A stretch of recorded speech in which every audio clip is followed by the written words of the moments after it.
Welcome to the Sports Spectrum Podcast, where faith and sports collide. Here's your host, Jason Romano. This is episode number 118 of the Sports Spectrum Podcast with author and speaker Jon Gordon. And this podcast is brought to you in part by Compassion International. Go to compassion.com/sports spectrum. Sponsor a child today, $38 a month. You provide hope. You provide education and tutoring and medical care, training, clothing. You help make a child's dream come true, releasing them from poverty in Jesus' name. Go to compassion.com/sports spectrum, $38 a month. Sponsor a child today.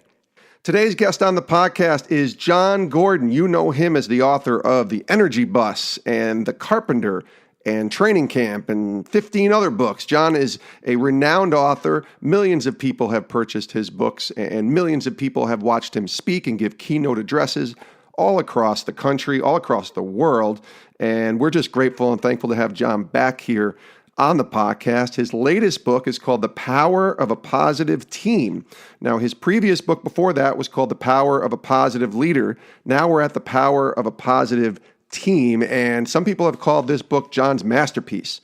And it releases today as we release this podcast, Wednesday, June 13th, and I've been reading through it just in the past couple days. Jon gave me an advanced copy of the book, and it's really great. I mean, he's got endorsements from people like Dabo Swinney from Clemson, Dave Roberts from the Los Angeles Dodgers, New York Times bestselling author Adam Grant. I mean, the list goes on and on of people that Jon has met, built relationships with, impacted, helped, consulted with, you name it, including so many in the sports world. And I'm just so happy that Jon is back with us on the podcast. You can listen to his journey, his faith journey, back in our episode about a year ago on the podcast. And this we dive deep into leadership here. We dive deep into a positive team and what this book is about, what makes great teams great.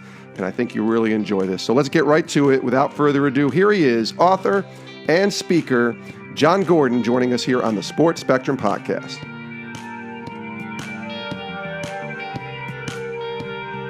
Welcome, Jon.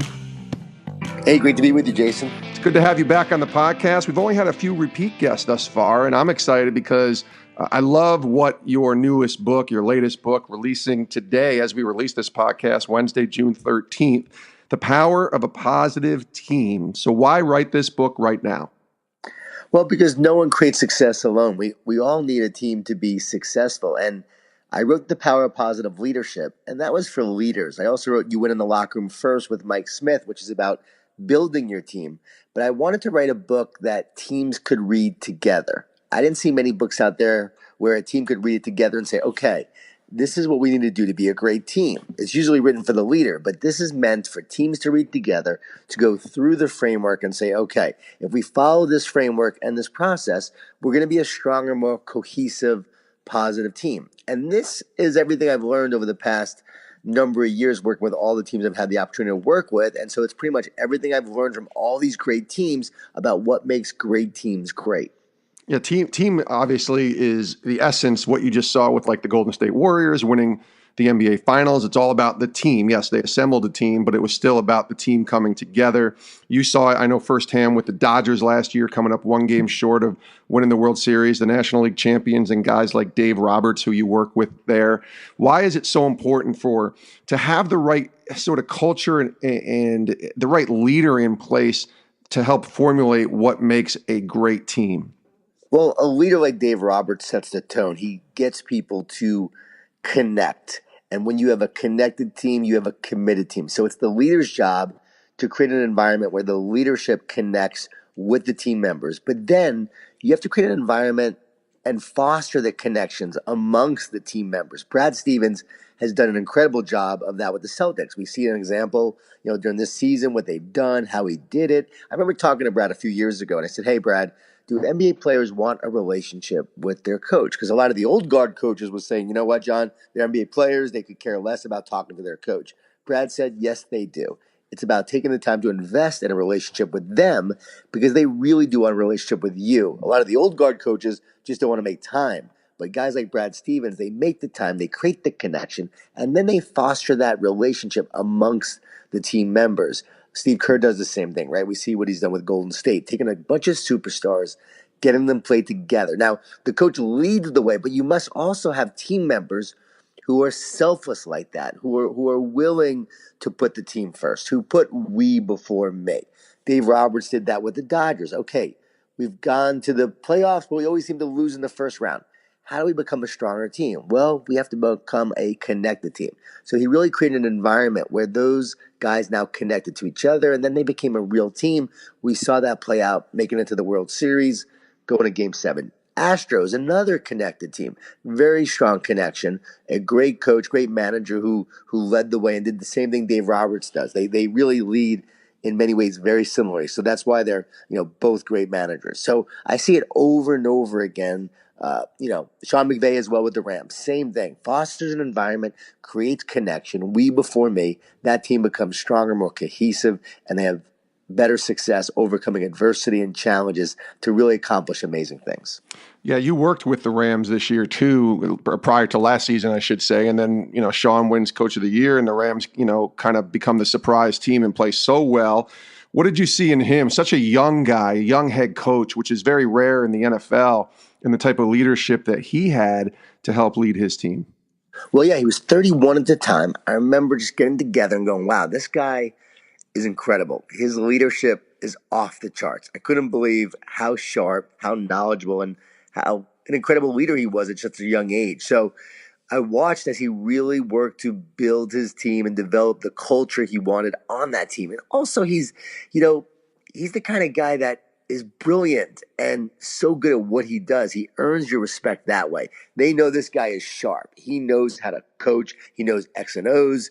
He is brilliant on the offense. But he also took the time to make sure he really invested in the relationships with his players. They know that he's got their back. He is there for them. It's not about him. He's there to make them better. He's there to make them great. So they really respected him in that way. And so he really made the effort to develop that relationship. But he went in right away and said, okay, what's our culture about? Let's build our culture. Let's identify what we stand for. And let's make sure that we develop a team that is all about that. And then when you have a coach that's doing that intentionally, and then they're investing in the players, and you reinforce those values and principles. And then you have guys that are hungry like they were and really positive. It's amazing. When I remember during training camp being in the locker room with those guys and speaking to them, and I'm like, wow, these guys were incredible. I loved their energy, and I really felt like they were really on the path of doing great things. But so many times obstacles come along the way during the season. You really hit adversity. And I see a lot of teams that give up when that happens. But I have found that the great teams have positive discontent. The obstacle happens, but they don't give up. They keep moving forward. They find a way to get better after their losses. And even after their wins, they find ways to get better as well. John, what do you say to, maybe there's some coaches listening. I know a lot of coaches listen to this podcast, especially on the maybe lower levels, high school level, or even lower college level. And they might say to you, listen, that's just not my personality. What do you say to somebody like that who may say, you know what, I'm not a Sean McVay. I'm not a Dave Roberts. I'm not a Brad Stevens. That's not my personality. Can this work for, why? Because I wonder too, why doesn't this work for all coaches? Why don't all coaches just adopt this and make it work within their program? Can this work for really every coach and all different types of personalities? Well, the old guard style of do it because I told you so doesn't work anymore. You have to be the kind of leader that develops a relationship, that creates a connection, that invests in your team. I mean, we now have a generation of athletes coming up that this is what they expect. This is the way they need to be led. It's not the way they want to be led. They actually need to be led that way. It's the way they are. And this is what great leadership is all about. So positive leadership, which I've been talking a lot about, is about developing relationships. It's about the way millennials want to be led and even the younger generation. And that's how we get the most out of them. So I would tell a coach that's not like that, you have to become like that. Even Tom Coughlin had to change his style years ago. And once he did, that's when they won Super Bowls. So you have to make the time to develop those relationships. Now, you may not be the kind of guy that's, bouncing off the walls. You may not be like Mr. Positive. That's fine. But you do have to identify what your culture stands for. You have to make sure that you have a shared vision and a greater purpose. You have to make sure you're leading with optimism and positivity. You have to weed the negativity from your team so it doesn't sabotage your team. You got to make sure that you are communicating and connecting and then committing and caring. And then you have to make sure that you as a team are striving to get better, because it's not about just having fun together. It's about pursuing greatness together. Great teams are not just here to have fun. They really are here to pursue greatness. So positivity doesn't mean average. It means excellent. We're pursuing excellent together. And in doing so, work in this way that you lead and develop and connect, that also then leads to results. So you don't have to choose between positivity and winning. Positivity leads to winning. And every coach really needs to start to think about the way they're leading and how to best connect with their players, one-on-one and also collectively. He is Jon Gordon, the author of the book, The Power of a Positive Team. It's out now in bookstores everywhere. Jon, I hear you refer to the word grit a lot. He's got a lot of grit. And I hear that kind of in the circles as a buzzword, but I want you to describe what that is, because I think we know it when we see it, but it's hard for us to describe. So tell us about that word, grit. Yeah, it's the number one predictor and factor of success. It's not talent, not title, not wealth, not good looks. It's grit. So it's the ability to work hard for a long period of time towards a goal, and also to persevere and overcome and keep moving forward in the face of adversity, failure, rejection, and obstacles. So we often say grit drives us, but then what drives grit? And I believe it's driven by love. Like, if you don't love it, you'll never be great at it. So it's first driven by love. I believe it's fueled by optimism and belief. You have to have optimism and belief about what you're doing, because you believe, you keep working hard and keep moving forward. So that belief moves you where you need to go. And there's also, it's powered by faith and hope. You have to have some faith along the way, just faith for the journey, and hope that tomorrow will be better than today. I believe it's revived by resilience. You have to have resilience to keep coming back when you get knocked down, and then it's kept alive by stubbornness. I believe there's a little bit of stubbornness that you have to have, or a lot of bit of stubbornness, right? To say, you know what? I'm stubborn. I'm not giving up. I'm going to keep on fighting. I know that's part of my personality, just to be a little bit stubborn and not give up. And then I think there is some level of fear involved that says, I don't want to fail. I have a little bit of fear of failure. If we're honest with ourselves, we say we're going to somehow, keep pushing because I don't want to fail. So that fear of failure moves you forward. It can't be your dominant force, but there is an element to it. And a desire to prove oneself, I believe, is a part of grit as well, because you look at a guy like Tom Brady and Drew Brees. These guys always want to be the best because they always have a desire to prove themselves, because years ago they were told they couldn't make it or wouldn't make it. And somehow that sticks with them. It sticks with all of us in some way. So that's the honest part of it. So I believe it's a lot of pieces, a lot of elements coming together to combine to form what we call grit. Maybe some people listening are wondering, well, where's the faith element in all this? Well, faith is at the center of all of this, right? Especially knowing you and how faith is so important to you.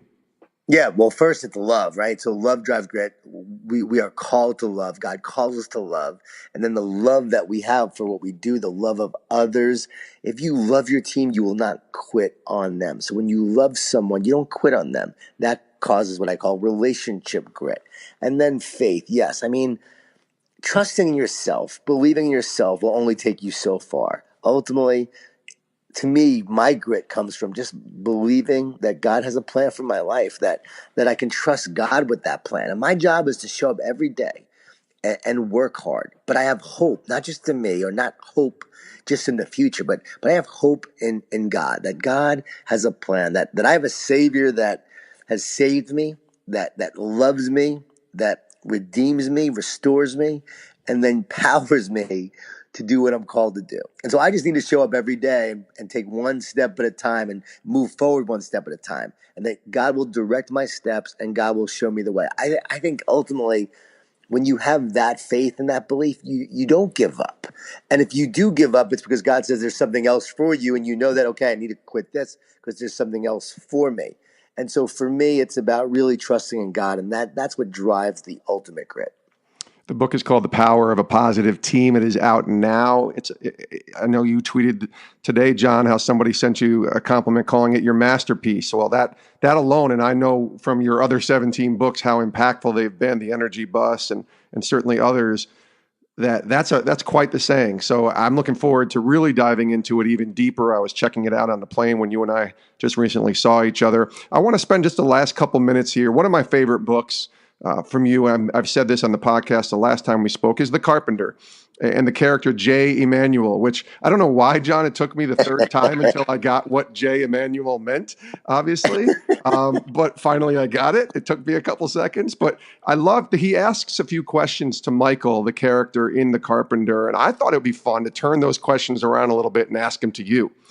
So I'm going to ask you a few of the questions that he asked him and then just kind of see where your answer goes. So let's start with this question first. He goes, when you look back on your life, what do you want to be able to say about it? This is J.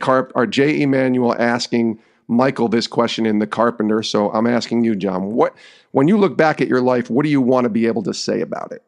Well, this is the ultimate question, right? At the conference you and I were at, Andy Stanley talked about this. This is how you decide the kind of legacy that you want to leave. So for me, everyone should ask themselves this question, like, what do you want to be able to say about your life? What kind of legacy do you want to leave? Because knowing how you want to be remembered helps you decide how to live today. And so for me, the way I live my life is that I want people to meet my kids and say, your dad's book or one of his talks, or he reached out to me, or I was having a problem, I reached out to him and he helped me and helped me push through.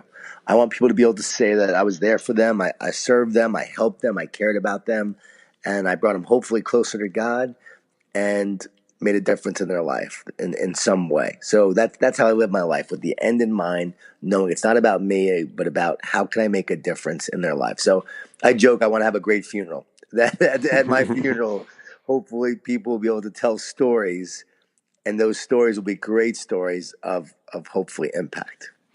You often say, here's the other question. You often say that our biggest battles come before our greatest victories. So I'll ask you, I know even today, just in talking to you, there's been some battles and the enemy comes at us from so many different directions. So for you, just in the grand scheme of things, and we can close it out in a minute with something you're going through now, but what is the biggest battle that then led you to your greatest victory? Well, the biggest battle, I would say, was the battle of my mind, the battle of fear. You know, I was so full of fear. I allowed the enemy to fill my mind with fear and doubt, and I was living that way. I was living with no faith and no trust in God. So I would say that battle of my fear of allowing the enemy to sabotage my life about where I was supposed to go or what I was supposed to be, because I always felt like there was more for my life, and yet I felt like I didn't deserve it. I wasn't adequate enough to achieve it, and then I was just a failure. And I learned over time that those thoughts, those negative thoughts, are not coming from me. They're coming from the enemy. And I don't have to believe those lies. And as I came to be a follower of Jesus, I realized the truth.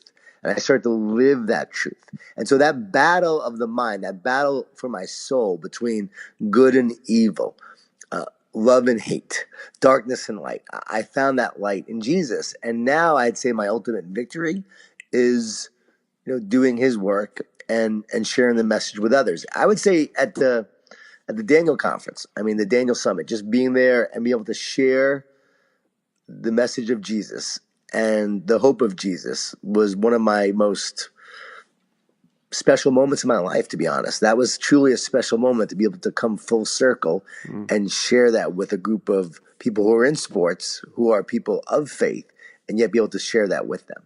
Yeah, if you work in sports and you're a believer, go check out the Daniel Summit 2019. I think it's going to be out in California.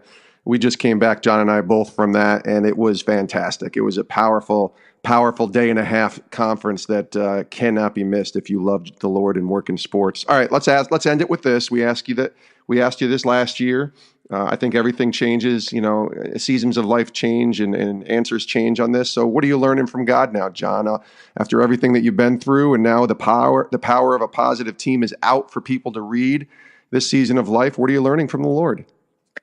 I'm learning that I had a Messiah complex, which meant that I believed that I needed to be the one to go speak, and I had to go talk at that event, and I needed to go do God's work to change the world. That if I didn't go, I wasn't doing God's work. Like if I really was called to this mission, I have to go do it, and I would accept everything, because if I didn't, I would be letting God down. And then I looked at the Messiah, the real Messiah, not me, but the real one. And I saw how Jesus led, and he actually developed leaders. He told us, even greater things than I shall you do. And so in developing leaders who would go out and change the world, he multiplied himself. And so what I'm learning now is that I need to multiply myself. And so now more than ever, with the power of positive leadership, I am passionate about developing leaders. And with this new book about the power of a positive team, I'm passionate about developing stronger teams. And I'm developing a team of people to go out and take this framework and now go consult on it, train on it, and teach on it. So I'm developing a training program for the power of positive leadership, and then a consulting partnership with various consultants to go deliver this framework to teams. And in doing that, I'll multiply myself and hopefully have a bigger impact, because I can't keep traveling the way I'm doing. I've learned that I've really affected my health doing that, and I've got to start taking better care of my health. And in doing so, I'll be able to serve God probably in a greater way. So I think God's showing me that. He's allowed me to beat myself down to know that I got to just more rely on him, and also rely on others to develop others. I mean, it is the model of Jesus in making disciples, right? That's exactly what it is. And I love what you're doing. The new book, The Power of a Positive Team, is out. Dave Roberts from the Dodgers endorses it and says, I encourage you to read this book and discover the keys to building a great team. Dabo Sweeney, of course, from Clemson, says, I have no doubt the lessons in this book will help you and your team reach your potential. Jon Gordon, thanks, man. It's great to catch up with you. I'm grateful personally for all you've done for me as a mentor and as a friend, but even more, I'm grateful for the impact that you've had on so many other people. Thanks so much, man. Thanks, Jason. Always great talking to you. And I think we all need to live to forgive. So thanks for your work. Thank you, buddy. And we do thank Jon Gordon, author of the new book, The Power of a Positive Team, renowned speaker. We thank Jon for joining us here on the Sports Spectrum podcast. God, he had so much good stuff in this short amount of time that we spent with him. And just go back and listen. Bring a notebook. Take notes, because Jon's principles work. I mean, he works with some of the best teams, the best coaches around, especially in sports. People like Brad Stevens and Sean McVay from the Rams, and Dave Roberts and Dabo Sweeney. I mean, we're talking about first-class guys who have won titles, who have gotten to the apex of what they do in their respective sports. So Jon is a guy to listen to. Get his new book now. Trust me, you won't be disappointed. The Power of a Positive Team, which is sort of a sequel to the book he released last year, The Power of Positive Leadership. So build leaders, understand the culture of leadership, and then build this team, The Power of a Positive Team. Jon's new book is available everywhere books are sold. Thanks so much for joining us here on the podcast. We thank you, and we thank Compassion International. Go to compassion.com/Sports Spectrum. Sponsor a child today. Release a child from poverty. You can give them that hope that they've been yearning for. You just go to their website, and there are children waiting for you to just sponsor them. You go to the website, compassion.com/Sports Spectrum, and you look through the children that are there. You sponsor that child, and then you automatically build what Jon talked about in the podcast, a connection. And you are connected directly to this child. We've done this with a 13-year-old boy from Haiti, and it's been wonderful to connect directly to this boy, writing him letters, letting him know what our culture is like here in the U.S., and then hearing from this 13-year-old boy when he writes letters back to us, letting him know what his life is like. Oh my gosh, it's such a wonderful feeling to be a part of what Compassion does. Go to compassion.com/Sports Spectrum. Make a difference. Sponsor a child. The best $38 that you will spend every single month. Go to compassion.com/Sports Spectrum. Sponsor a child today. Thanks for joining us here on the podcast. As always, we would love for you to leave a review. If you like what you heard in today's interview, go to iTunes, Apple Podcasts, and leave a review. You can go to sportspectrum.com and hear every single podcast that we've released here at Sports Spectrum. You can also read daily content, including a devotional every single morning, as well as articles and content written every single day over at sportspectrum.com. And you can reach us here at Sports Spectrum on Twitter at sports_spectrum, or you can email me directly, jason@sportspectrum.com. I'd love to hear from you guys. What you think about Jon Gordon or any of the interviews that we've done. Simply email me, jason@sportspectrum.com. It comes right to me, and I'd love to hear your thoughts. Thanks so much for joining us. We'll see you next time right here on the Sports Spectrum Podcast. Have a great day, everybody.